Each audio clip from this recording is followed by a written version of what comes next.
and welcome to another edition of UA Today. I'm your anchor, Julia Solhuth, here with Chloe Weaver, reporting to you live from 3rd floor Marici. Today's stories include some tips for exam week, the saint of the day, the quote of the day, and what sisterhood means to our Ursuline community. Let's jump right in. As we start the holiday season, we all know what follows: exam week. Exam week will start on December 18th. Be sure to check the schedule for dates. Mrs. Caton has given you tips and tools on how to study to do well on your exams. As we reach December, be sure to start studying a little bit of information each night so that the night before exams, you won't have to learn all of it in one night. Be sure not to stress too much though, because being healthy is very important. Next, we have a video showing the consequences of cheating.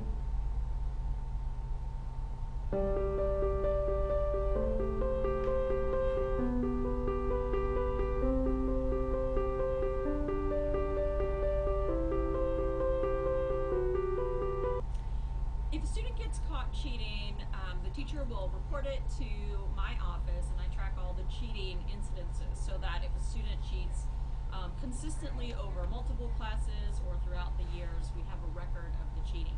The first incident of cheating, you usually get a detention for the choice you make in using that behavior to cheat, and then the teacher and I collaborate to figure out what the grade will be, because there's an academic aspect to cheating as well as a behavior aspect. So we work together to figure out what's the best route for the student to learn that cheating is not part of the academic honor code.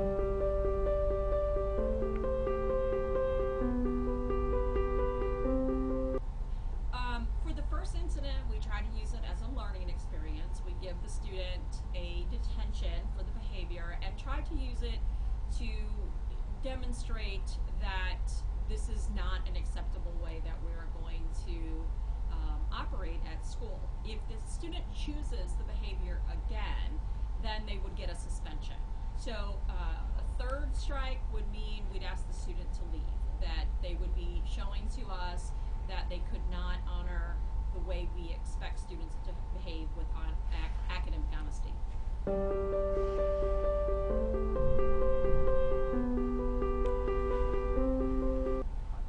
This is a really big issue for students. Most of the time when students get caught cheating, they have endangered the relationship they have with their teacher. So students are often worried about what the teacher thinks about them as a person. And what I try to tell students all the time is that cheating and the behavior of cheating is a behavior. It's not who you are as a person. So I like for students and teachers to talk to each other about the fact that it's a behavior and it doesn't identify you. There's also trust broken with parents when a student cheats, and it's a real legitimate concern for students. I see it time and again that students feel like they've let down their parents, they've let down their teacher, and they do have to work to I recommend that they apologize to their teacher and take action to not do it again.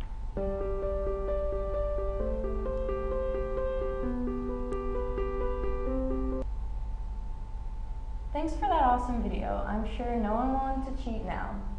Next, let's take a look at the quote of the day. Today's quote of the day is, "A leader is one who knows the way, goes the way, and shows the way," said by John C. Maxwell, who is an American speaker and author who writes stories about leadership. From inspiring to heartwarming, let's take a look at a new segment on UA Today called Too Cute Thursday. The first domestication of these adorable fuzzy friends was about 15,000 years ago in Europe. We are, of course, very glad that people domesticated dogs. Next, we have a story on the saint of the day. Patron saint of barbers, mixed races, public health workers, and those who are seeking racial harmony, St. Martin de Porres grew up facing racial prejudice, and many people figured that he would grow up to be a terribly spiteful man.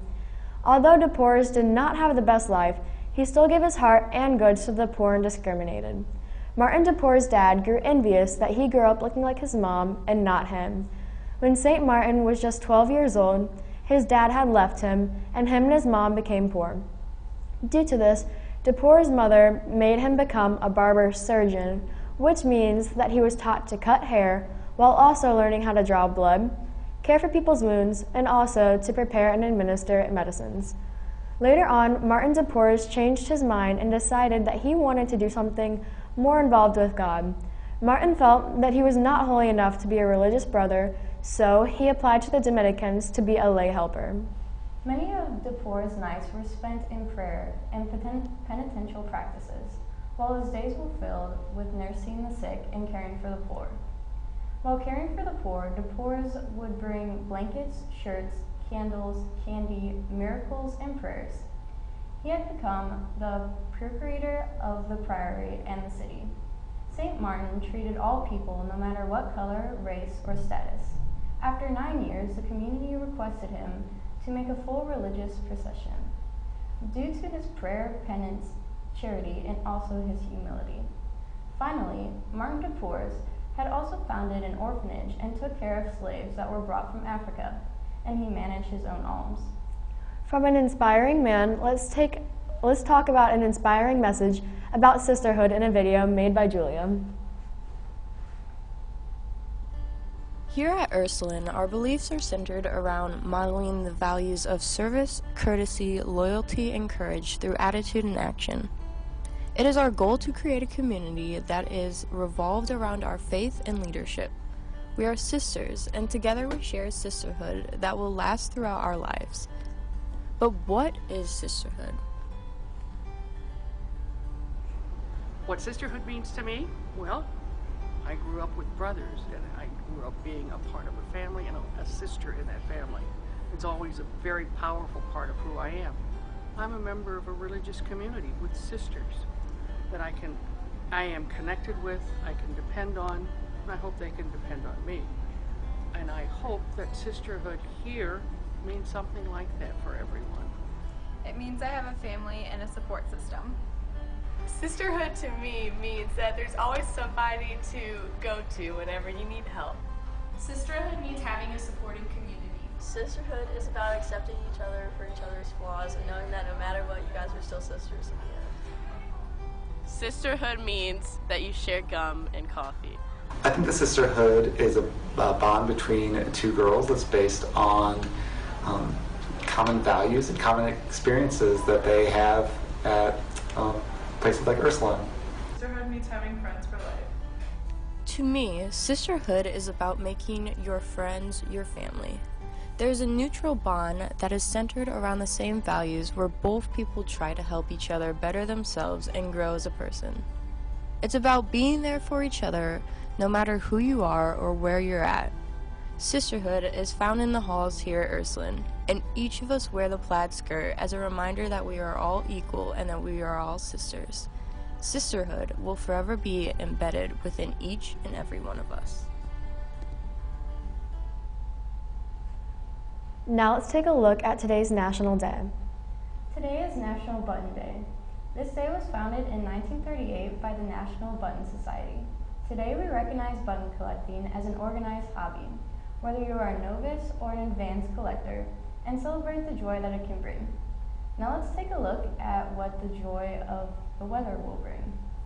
Today's weather, the high will be at 51 and the low will be a chilling 37 degrees. So don't forget to bring your Ursuline sweatshirts. Also, remember that you are allowed to wear any black leggings under your skirt to be extra warm. That's all we have for today. I'd like to give a special thanks to the crew behind the scenes. Diana on teleprompt, Lauren on board, and Campbell as our producer and director. Closing out today's broadcast, I'm your anchor, Julia Sawhuth. And I'm Chloe Weaver, reminding you to make the most of your day.